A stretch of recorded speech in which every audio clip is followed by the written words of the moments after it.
Good morning, all of you. Today we have to read company law, the most important paper which I have taught before you. निगमन के पूर्व संविदा किसे कहते हैं? इस संविदा के अंतर्गत कंपनी तथा दूसरे पक्षकार के क्या अधिकार होते हैं? What is meant by a pre-incorporated company contract? What are the rights of the company and of the other party under such a contract? What is meant by what is meant by pre-incorporated company? Pre-incorporated company. What are the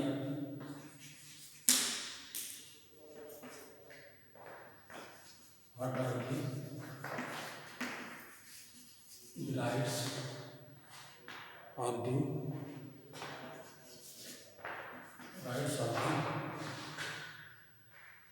company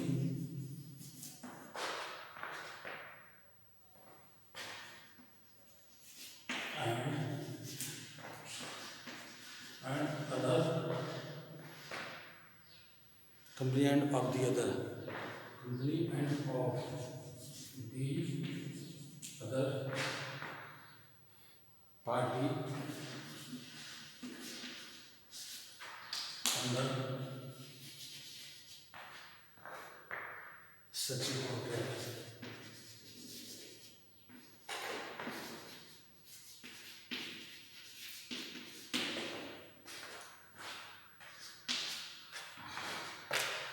What is meant by pre-incorporated company?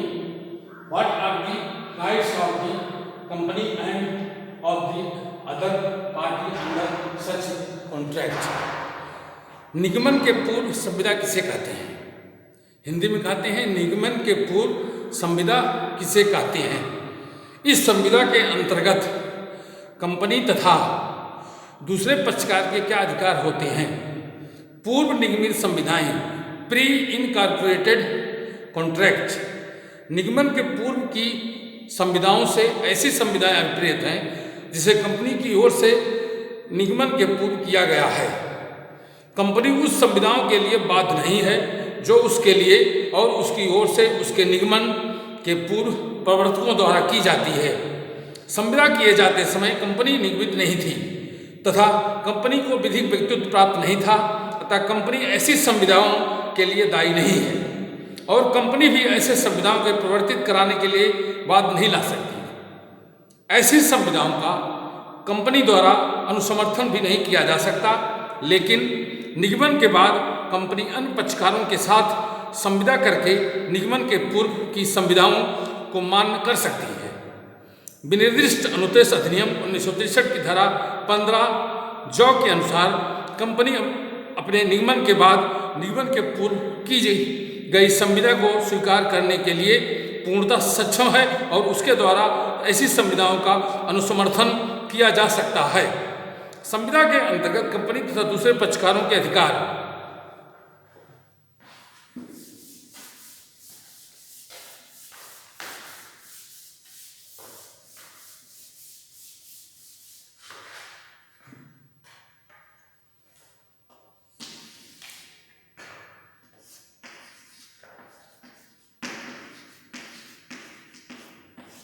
संविदा के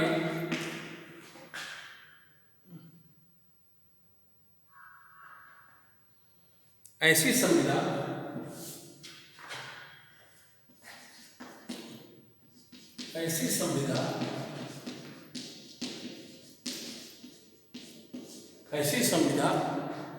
और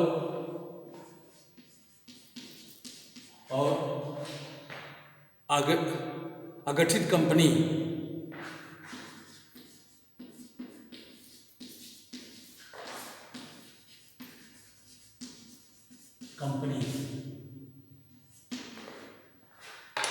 संविदा के अंतर्गत company द्वारा दूसरे पक्षकार के अधिकार। एक संविदा और अगठित कंपनी कंपनी इस संविदाओं के लिए बाध्य नहीं है जो उसके लिए और उसकी ओर से उसके निगमन के प्रवर्तकों द्वारा की गई है। इसके निम्नलिखित कारण हैं। कोई व्यक्ति ऐसी संविदा के प्रति उत्तरदायी नहीं होता है क्योंकि उसके जन्म लेने अथवा उसके अस्तित्व में आने के पूर्व की गई। इसी प्रकार कंपनी में ही ऐसी संविदा के प्रति बाध्य नहीं है क्योंकि जो कि उसकी ओर से उसके निगमन या उसके अस्तित्व में आने के पूर्व की गई है।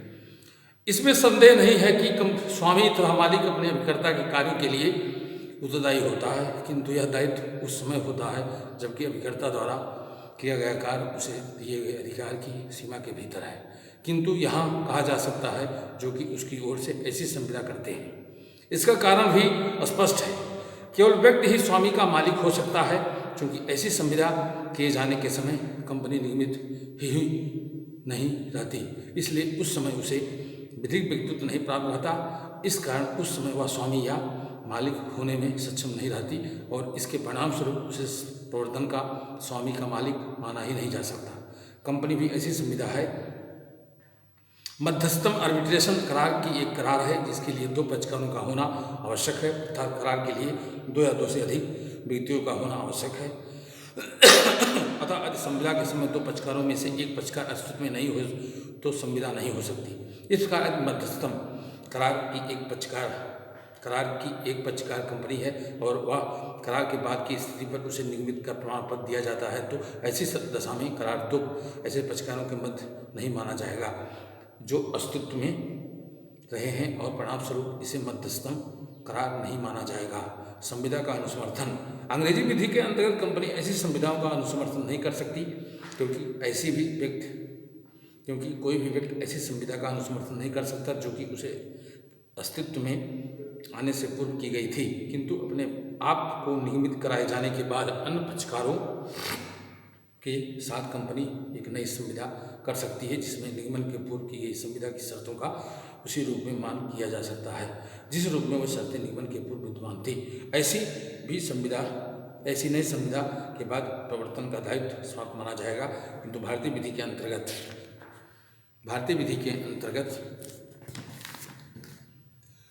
कंपनी द्वारा निगमन के पूर्व की संविधाओं का अनुसमर्थन असंभव है। समेपिक रिलीफ एक्ट 1963 की धारा 15 जा और धारा 19 के अंतर्गत कंपनी अपने निगमन के पूर्व की गई संविदा को स्वीकार करने के लिए पूर्णतः सक्षम है और उसके द्वारा ऐसी संविदा का अनुसमर्थन नहीं किया जा सकता।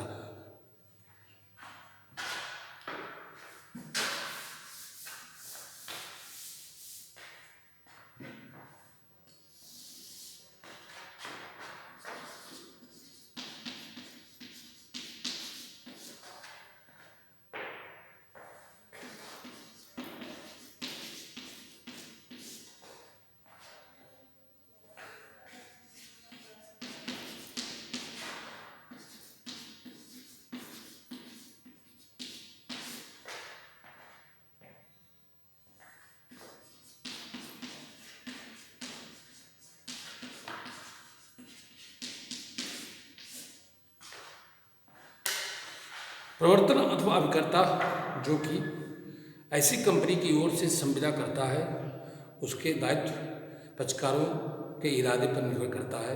यदि पक्षकारों का इरादा यह था कि प्रस्तावित अथवा अगठित कंपनी को संविदा के पक्षकारों में शामिल किया जाए तो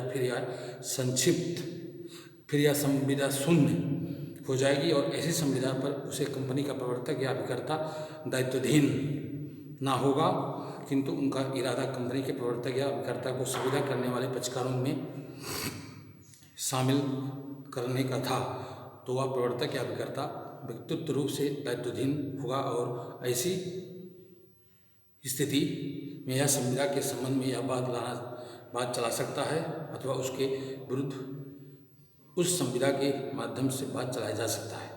संविदा में शामिल होने वाले पक्षकारों के इरादे का निर्धारण करना बहुत ही कठिन कार्य है। फिर भी यह निर्णय दिया गया है कि संविदा में शामिल होने के वाले दोनों पक्षकारों को इस बात की जानकारी थी कि कंपनी का अभी तक गठन नहीं किया गया है, तो फिर इस बात कल्पना की जा सकती है कि पक्षकारों का इरादा यही था कि कंपनी का प्रवर्तन या अभिकर्ता संविदा करने वाले पक्षकारों में से एक माना जाए और ऐसी दशा में उस संविदा के संबंध में वह प्रवर्तक या अभिकर्ता व्यक्तिगत रूप से उत्तरदायी होगा।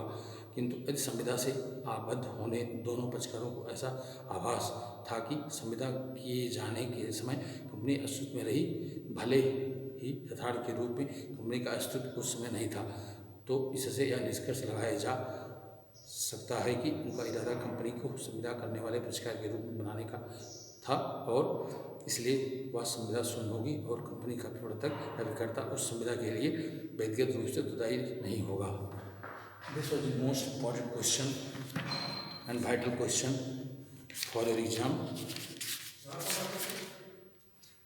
and Priyanka, and it's the most important question for your exam, and you have to read and write this question accordingly and follow the question. Thank you. God bless you, all of you.